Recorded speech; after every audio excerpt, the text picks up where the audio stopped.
Le mystère de la grenouille de Galvani. Imaginez une scène digne d'un film d'horreur gothique. Une nuit d'orage en Italie, des dizaines de cuisses de grenouilles suspendues à des crochets en fer sur un balcon, et soudain, sous le flash d'un éclair, ces membres morts se mettent à tressauter violemment comme s'ils voulaient s'échapper. Ce n'est pas de la magie noire, mais le point de départ de la plus grande révolution technologique de l'histoire. Nous sommes à la fin du XVIIIe siècle, et Luigi Galvani, un médecin respecté, vient de percuter un mystère qui semble défier les lois de la mort. En observant ces contractions macabres, Galvani est convaincu d'avoir découvert le secret ultime de la vie, une électricité animale. Pour lui, chaque créature cache au fond de ses tissus une étincelle vitale, un fluide mystique qui circule dans les nerfs et anime les muscles. C'est une révélation qui électrise la communauté scientifique de l'époque, car elle suggère que l'homme pourrait enfin comprendre, voire contrôler, le souffle de l'existence. On commence à rêver de réanimation, d'immortalité, de machines biologiques. Mais dans cette atmosphère de ferveur mystique, un homme reste de marbre. Alessandro Volta, un physicien rigoureux aux antipodes du romantisme de Galvani, observe ces mêmes grenouilles et ne voit pas de miracle. Là où Galvani voit une âme électrique, Volta ne voit qu'une réaction physique banale provoquée par le contact accidentel de deux métaux différents sur une chair humide. C'est le début d'un duel intellectuel sans merci. Cette divergence d'opinion ne va pas seulement briser une amitié, elle va diviser l'Europe savante en deux camps, les partisans de la force vitale et les défenseurs de la matière inerte. La tension monte, les expériences deviennent de plus en plus audacieuses, et l'issue de cette bataille pour l'invisible s'apprête à faire basculer l'humanité dans une ère nouvelle, où la foudre ne sera plus un dieu colérique, mais un outil domestiqué. Le scepticisme de Volta, la guerre des métaux. Alessandro Volta est un homme de chiffres et de rigueur absolue. Pour lui, la théorie de l'électricité animale n'est qu'une chimère romantique dépourvue de preuves tangibles. Il regarde les grenouilles de Galvani et refuse de voir en elles des générateurs. Pour Volta, la grenouille n'est qu'un simple conducteur, un détecteur sensible réagissant au contact de deux métaux dissemblables. Sa conviction est inébranlable. L'électricité est un phénomène physique externe, pas une essence biologique interne.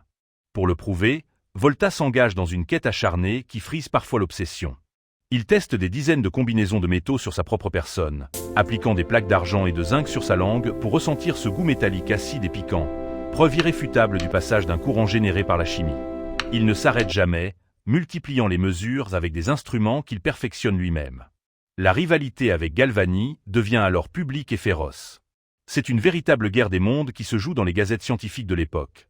D'un côté, le biologisme vitaliste qui inspira le célèbre Frankenstein de Mary Shelley. De l'autre, le matérialisme physique qui cherche à dompter l'invisible par la matière inanimée. Volta est persuadé qu'il peut reproduire le tressaillement de la vie sans avoir besoin d'un seul être vivant. Il veut construire un dispositif capable de produire cette force de manière continue et artificielle. Cette quête de vérité le pousse à imaginer des structures de plus en plus complexes, cherchant le moyen de concentrer l'énergie pour démontrer sa supériorité intellectuelle. Le monde scientifique observe ce duel avec une fascination mêlée d'inquiétude, conscient que l'issue de cette lutte redéfinira notre vision de la matière et du vivant, ouvrant la porte à une ère où l'énergie ne sera plus un mystère, mais une quantité mesurable et contrôlable par l'homme. L'invention de la pile, le triomphe du métal. Volta comprend qu'il doit amplifier ce courant minuscule s'il veut enterrer définitivement la théorie de Galvani. Il a alors une intuition de génie qui va changer le cours de la civilisation. Empiler des couches de disques de zinc et de cuivre, séparées par des cartons imbibés d'eau salée, la fameuse saumure. En imitant l'humidité conductrice de la grenouille de manière artificielle et contrôlée, il crée la toute première pile voltaïque.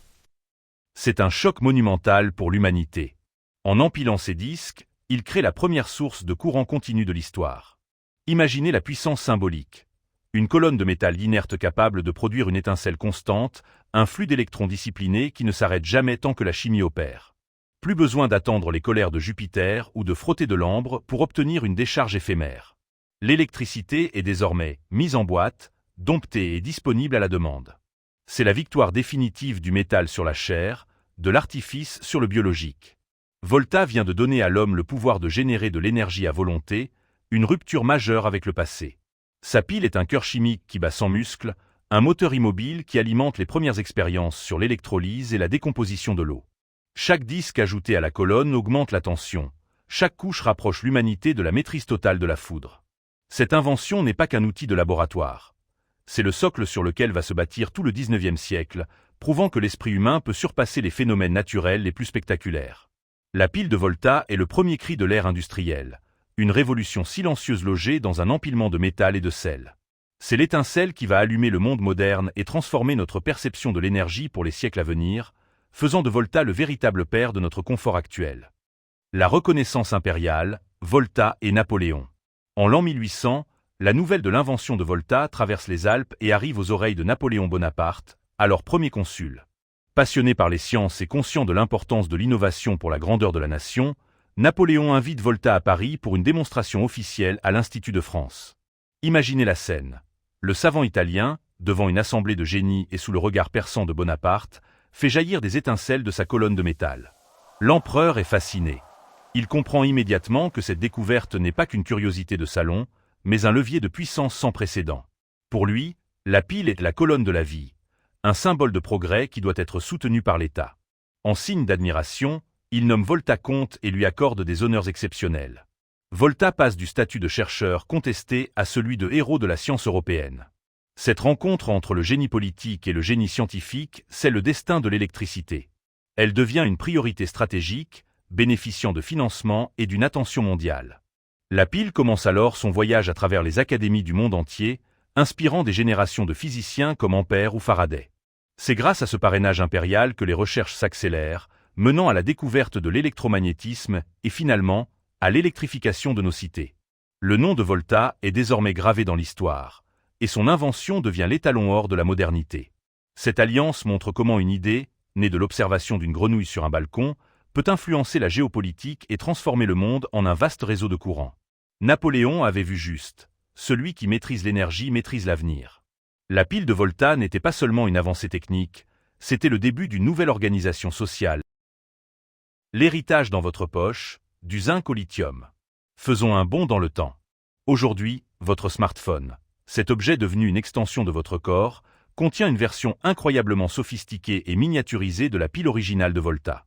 Certes, le zinc et le cuivre ont laissé place au lithium et à des polymères de haute technologie, mais le principe reste rigoureusement identique, un flux d'électrons voyageant entre deux pôles grâce à une réaction chimique précise. Chaque fois que vous branchez votre appareil, vous rechargez ce réservoir d'énergie, recréant le potentiel qui permettra à la chimie de s'animer à nouveau. C'est un héritage direct, une lignée technologique qui relie le laboratoire de Com aux usines de la Silicon Valley. Nous vivons grâce à des batteries qui alimentent nos vies, nos communications et nos savoirs. Sans l'intuition de Volta, notre monde hyperconnecté s'effondrerait dans le silence. La pile voltaïque a évolué pour devenir légère et puissante, mais elle conserve en son cœur cette danse invisible des particules qui a tant fasciné les savants d'autrefois. Elle est le moteur discret de notre quotidien, nous permettant de transporter la puissance de la foudre dans la paume de notre main. C'est un miracle physique que nous avons banalisé, oubliant que chaque seconde d'utilisation de nos gadgets est un hommage vivant à Alessandro Volta. La prochaine fois que vous verrez l'icône de batterie passer au vert, souvenez-vous que c'est une petite colonne de métal et de chimie qui travaille pour vous, perpétuant une découverte vieille de plus de 2 siècles avec une précision qui aurait laissé Volta lui-même sans voix. Notre dépendance à ces accumulateurs montre à quel point l'invention de Volta était visionnaire. Il n'a pas seulement créé un objet, il a créé le mode de vie nomade et instantané qui définit l'être humain du XXIe siècle. Nous portons tous sur nous un fragment de cette histoire italienne, de cette étincelle de génie. Un monde voltaïque, l'électricité partout. Nous vivons désormais dans un monde que l'on pourrait qualifier de véritablement voltaïque. L'influence de cette découverte dépasse le cadre de l'électronique de loisirs. Regardez autour de vous, des voitures électriques silencieuses aux prothèses bioniques qui imitent les nerfs de Galvani avec une fidélité troublante, l'héritage de ce duel historique est omniprésent. L'électricité est le sang de notre civilisation. Elle permet à nos cœurs artificiels de battre et à nos villes de briller sous la nuit. La vision de Volta a triomphé. Nous générons et stockons l'énergie artificiellement, nous libérant de la nature. Mais ironiquement, la vision de Galvani revient en force via les neurosciences, où l'on utilise le courant pour soigner ou réanimer des fonctions biologiques. C'est une fusion entre la machine et le vivant. Nos réseaux électriques sont les veines d'un organisme géant, transportant cette énergie continue que Volta a été le premier à dompter. Chaque innovation, du moteur aux énergies renouvelables stockées dans des batteries géantes, n'est qu'un chapitre de l'histoire commencée avec quelques disques de métal. Nous avons bâti une cathédrale technologique sur les fondations de ces pionniers. Le monde voltaïque est un monde de possibilités infinies, où l'énergie est devenue un outil de liberté et de créativité. Nous sommes les enfants de la pile, les citoyens d'une ère où l'étincelle n'est plus un hasard mais une volonté humaine constante.